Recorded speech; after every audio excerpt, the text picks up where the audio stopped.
things that I wanted to share with you. According to Pew Research, the net worth of white families in 2013 was $141,000. For black families, it was $11,000, even less than the $19,000 it was in 2007. According to economist Edward Wolf of the University of New York, excluding vehicles and other durables, the median black family worth is just $1,700, while 40% of black families have zero or negative wealth. White family worth, in terms of financial worth, is 69 times more than that of black families. Given this disparity, how can you argue that racism is not a driving factor in income inequality? Because it has nothing to do with race and everything to do with culture. And when you have a culture that doesn't, you know what? Explain to me. You explain to me why black kids aren't graduating high school. Explain that one to me. Explain to me why black kids are shooting each other in rates significantly higher than whites are shooting each other. Explain to me why 13% of the population is responsible for 50% of the murder. Explain to me why the number of black kids in prison, not for innocent reasons, not for walking down the street and getting pulled into a prison, is so high. Explain, if it has nothing to do with culture, explain to me why the single motherhood rate in the black community jumped from 20% to 70% in the same course of time that the civil rights movement has made such tremendous strides. Is America more racist now than it was in 1960? And if it is, please explain to me how that happened. So what do I think those riots are? I think the depravity, I think they're thugs, and I think if you really want to make a difference, Thurgood Marshall, who grew up just 2 blocks from there, did such a thing, who was a contemporary of Martin Luther King. Now I'd like to skip over to Dr. Seacrest. I look at the Baltimore uprisings as more than just riots, right? I hate the idea when you say thugs and riots, right? White people riot as well. When y'all win Super Bowls 2 years in a row, y'all get off the hook. Don't make it seem like it's just Baltimore getting upset. So my 30-second answer is I feel the frustration of what's happening in the community, and I think it's a symptom. The uprisings are a symptom of a pressure that's been unaddressed for too long.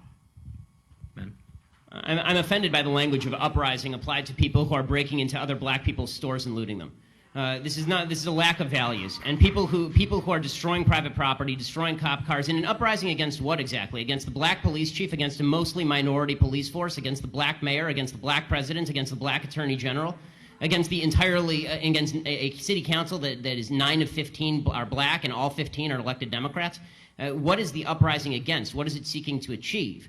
I still don't see what exactly the riots are seeking to achieve. Bottom line is, this is all, it all could be boiled down to just act like a mensch. Act like a human being.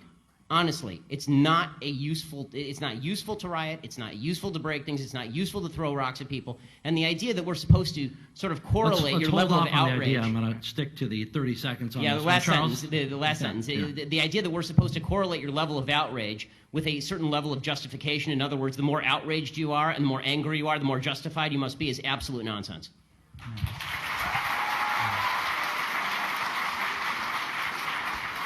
Then, since the issue of disparity has come up a number of times, when does disparity not indicate racism?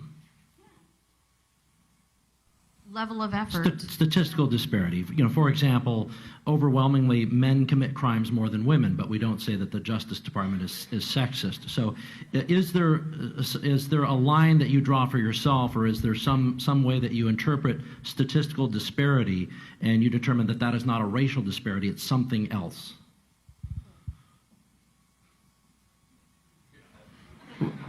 Well, we can return to it. That's okay too. Ben, did you want to? Yes. It's called evidence of racism. When there is no evidence of racism, it's probably not racism. When there is actual evidence of racism, it's probably racism. And the fact that everybody jumps from there's inequality and therefore there is inequity, just because there's inequality does not mean there was inequity. But there has to be racism. You can't say there's no racism. Without evidence? No. I'm just saying that I don't know which animal. Maybe we're talking about dogs or something. I'm talking about human beings, and I'm like, human beings are most likely going to have racial prejudices. I'm just so sorry. I'm just so sorry. I don't know. I don't come from. I come from planet Earth. Charles, I want to ask you a question. So your default is that when there is no evidence, racism is the deciding factor. That is No, I was not saying that. I'm just saying that you're going to have sexists, you're going to have racists, you're going to have all this stuff. I mean, I'm just saying that... I agree it exists, but the problem that I'm seeing, and this is the problem with the general conversation, is that there's no solution in simply saying there's racism out there. How does that solve anything? I mean, when you talk about there's institutional racism, what does that mean? Show me a law that is racist in intent, and we will agree. Show me a police officer who commits a racist act like we saw in South Carolina, right, where a police officer shot a black man running away and it was obviously unjustified, and I will agree. But you need... The idea that you can craft a narrative based on no racism because it just must be somewhere out there in the ether, that doesn't solve problems for anybody and creates more problems for people because now they grow up in a milieu and an environment where they are told that every obstacle they face is from some shadowy, nameless, faceless group who is out to get them simply because of the color of their skin. They'll never succeed in that environment.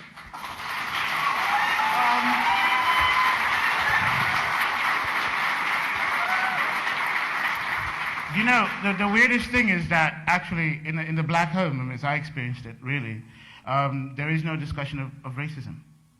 Racism actually is a discussion that you actually come out and you face in the public because it's a real thing that you have to actually expect. I mean, you're silly and you're foolish if you don't really think that that's going to be there and encountered in the real world. I'm sorry, this is just a fact of life. But if I'm at home and having dinner with my father or whatever, we don't go, oh my God, this society is so racist as I'm eating my steak, and you know what I mean? Oh, goodness gracious. Oh, I can't bear it. My black skin's causing... I mean, no, we don't talk like that. Actually, we don't talk like that. We talk about, my God, Aunt, what's her name? Oh my God, she's got to take some pills because she's off the register. I mean, it's just like, these are the conversations we have at home. We don't have these kinds of conversations that we're having right now. At least in my childhood, we didn't have them. And I'm watching the people I knew growing up in the black neighborhood, I didn't hear anybody really talking about race when we were at the dinner table. I mean, it just didn't really pop up, unless it was an issue, it was on television, but mostly it was about family and regular life. But I disagree. I have to tell you, even in my culture, there is an underlying racism. And I know that the panel today, and especially with what's going on in America, we're talking about white on black. But I cannot wake up in the morning and not think about, intercultural racism, okay? I'm not Mexican enough. Why? Because I'm articulate and because I have straight hair and I can wear high heels. I don't have a tattoo on my neck. Yes, there is a huge problem with racism no matter if you're light-skinned or dark-skinned. Absolutely, there is intercultural racism. It's absolutely underlying. And while you may not talk about it, your grandmother will have the favorite grandkid. If she's the lightest one with the good hair, that becomes the favorite grandkid in our culture. And that's, unfortunately, even within our own cultures, we tend to look upon, the color of each other's skin and how much education we have. And if my uncle has done time in jail, which, he has, then he becomes more Mexican than I am. What is up with that? I mean, it's sad, but it's true. It's absolutely true. It's like I can't eat spicy picante sauce, so I'm not Mexican enough. It's true, in every culture, whether it's Asian, black, Mexican, there is, while you may not have grown up talking about it over your, tea and toast. I mean, in my family, if you're not a doctor or a lawyer, you're not Jewish. You're not Jewish enough. It's true. That part is true.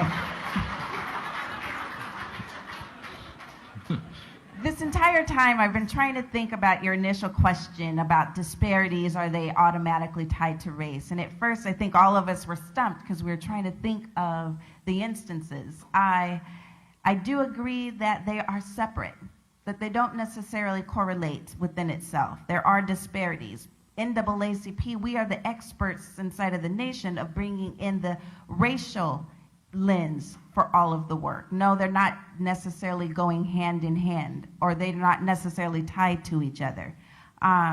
So that's how I would answer it. No, they don't have to go together. My job as a civil rights attorney is to be able to make you see race at every given opportunity, but no, it's not present in each and every single disparity. To your second... What are the standards? What are the standards, the difference? I mean, you said that you want people to see race in every single issue. Where it's present. Where it's present. Okay, so for instance, if we're what's talking... your standard as to where it's present? Absolutely. What's my... take something as simple as if we're talking about a disparity, say men and women. My job would be to show what does that look like when you have women from a different group, communities of color? What does it look like when we're talking about a woman who's working or stuck in a minimum wage job, not as a starter, but for her career? Right. No, I guess the what does question that I'm look asking like? more And so we specifically. bring in the racial dynamic of Right. how that affects. No, I understand that. The question that I'm asking is, when do you decide something racist has occurred? Racist? Yes. When can you decide that an act of racism has occurred? Because if you have just a statistical disparity, has an act of racism automatically occurred? That was David's basic question, I think. Right. There's obviously there might be there will be a disparate impact on different groups of people. That doesn't necessarily mean, I think what you're saying is, doesn't necessarily mean something racist is going on, even though there's a racial impact.